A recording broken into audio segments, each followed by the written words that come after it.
Some of the most disrespectful things people do to you will never come out of their mouth as an insult. No name calling, no raised voice, nothing you could screenshot and send to a friend as proof.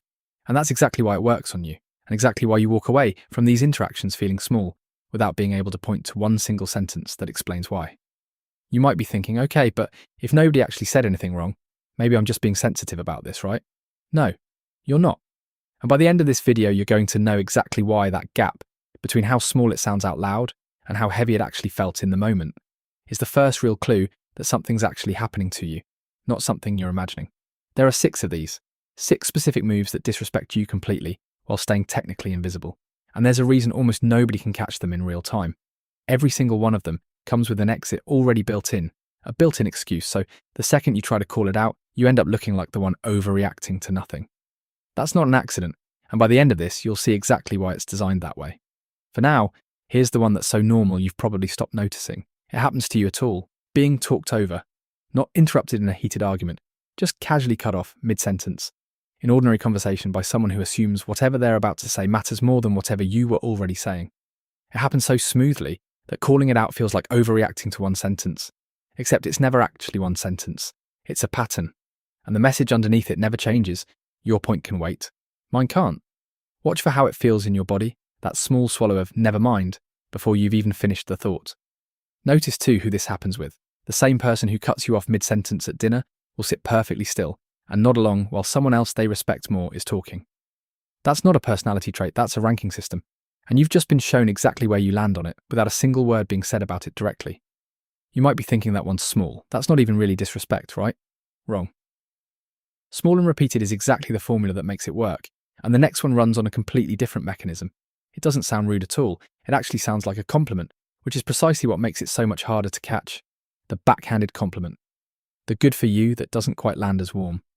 The wow, didn't expect that from you. That technically praises you while quietly reminding you they didn't think you had it in you.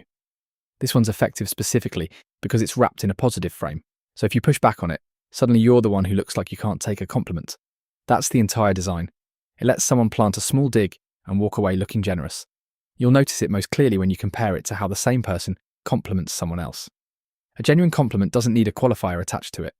The moment you hear, "That's actually pretty good," or "I'm surprised but well done," the word doing the real work isn't the praise, it's the surprise, because it's quietly telling you their baseline expectation of you was low enough that meeting it felt notable. If you're already thinking of someone for that one, hold that thought, because the next one runs on something even harder to argue with than words: a clock, chronic lateness, or last-minute cancellations. Specifically, the kind that only happens with you. Someone who's never late to work, never late to things that actually matter to them, but is consistently 15-20 minutes late to you, or cancels on you with a vague excuse they'd never dare use on someone they considered a priority. Time is one of the most honest signals of where you actually rank in someone's life, and people rarely say you're not a priority out loud. They just show you with a clock. The excuse itself is rarely the actual point. Something came up can be true once. When it's true every single time, specifically with you, the pattern is the message, not the excuse. And the giveaway is always identical. This same person manages to show up on time every time, for the things and people they've actually decided matter. Before we go further, which of these have you already caught happening to you in just the last week? Drop it in the comments. I genuinely want to know which one's the most common in your life right now, because the next one is the one that does the most quiet damage, and it hides behind a phrase that sounds completely reasonable. The silent treatment, dressed up as "I just need space." There's a real version of needing space, and there's a version that's actually a punishment. Withdrawing affection or communication specifically because you did something they didn't like, without ever naming what that something even was. The tell is, the silence has no end date and no explanation. It's just there until it isn't, and you're somehow expected to feel grateful when it finally lifts rather than ask what it was even about. You might be thinking, well, maybe they really did just need space. That's fair, right? Sometimes. But real space taking comes with a frame around it. I need a day, let's talk Sunday. Punishment silence has no frame at all because an open-ended silence keeps you guessing, and guessing keeps you anxious. And an anxious person is far more likely to apologise first just to make the discomfort stop, regardless of who was actually in the wrong to begin with. That one tends to come from people closest to you. So does the next one, except this time it shows up the moment something good happens to you instead of something bad. Having your achievements minimised in real time.